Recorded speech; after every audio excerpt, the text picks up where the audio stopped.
মাত্র 2 মাসের রূপার দামে আগুন। যেখানে বলেছিল প্রায় 4,000 টাকা, এখন ছুঁয়েছে 6,000-এরও বেশি। বাংলাদেশের ইতিহাসে অন্যতম সর্বোচ্চ দরে বিক্রি হচ্ছে রূপা।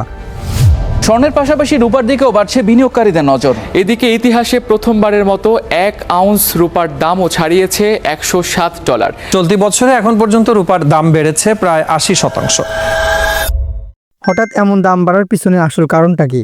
এর ইতিহাস জানতে হলে আমাদের ফিরে যেতে হবে 1970-এর দশকে। 1970-এর দশক ছিল বৈশ্বিক অর্থনীতির জন্য এক অস্থির সময়। আমেরিকায় তখন মুদ্রাস্ফীতি দ্রুত বাড়ছিল, মূল্যস্ফীতির হার অনেক সময় 13 থেকে 14% ছাড়িয়ে যাচ্ছিল। মানুষের হাতে থাকা ডলারের ক্রয় ক্ষমতা ধীরে ধীরে কমে যাচ্ছিল। 1971 সালে মার্কিন প্রেসিডেন্ট রিচার্ড নিক্সন একটি ঐতিহাসিক সিদ্ধান্ত নেন। তিনি ডলারকে সোনার মানদণ্ড থেকে বিচ্ছিন্ন করেন। এর ফলে ব্রেটন-উডস ব্যবস্থার অবসান ঘটে। ডলার আর সরাসরি সোনার সঙ্গে বিনিময়যোগ্য থাকলো না। এই সিদ্ধান্তের পর সাধারণ মানুষের মনে মনে অনিশ্চয়তা জন্ম নেয়। অনেকেই বিশ্বাস করতে শুরু করলেন কাগজের মুদ্রার উপর ভরসা করা ঝুঁকিপূর্ণ। তারা বাস্তব সম্পদের দিকে ঝুঁকলেন, বিশেষ করে সোনা ও রূপার দিকে।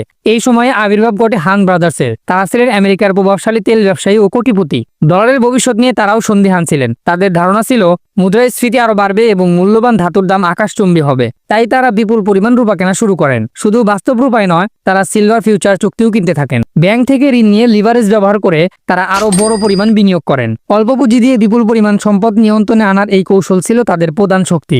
ধীরে ধীরে বাজারে রূপার সরবরাহ সংকুচিত হতে থাকে। দামের উপর তৈরি হয় কৃত্রিম চাপ। 1979 সালের শুরুতে যেখানে রূপার দাম ছিল প্রতি আউন্স মাত্র কয়েক ডলার, 1980 সালের জানুয়ারিতে তা প্রায় $50 কাছে পৌঁছে যায়। বাজারে তখন এক ধরনের উন্মাদনা ছড়িয়ে পড়ে। মানুষ বলতে শুরু করে রূপাই ভবিষ্যতের নিরাপদ আশ্রয়, ডলারের চেয়ে ধাতুই বেশি বিশ্বাসযোগ্য।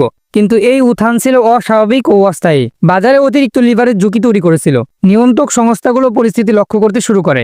অবশেষে নিউ ইয়র্কের পণ্য এক্সচেঞ্জ কমেক্স নতুন নিয়ম জারি করে। মার্জিনে কেনাবেচা সীমিত করা হয়, নগদ লেনদেনের শর্ত কঠোর করা হয়। এই সিদ্ধান্ত বাজারে আতঙ্ক সৃষ্টি করে।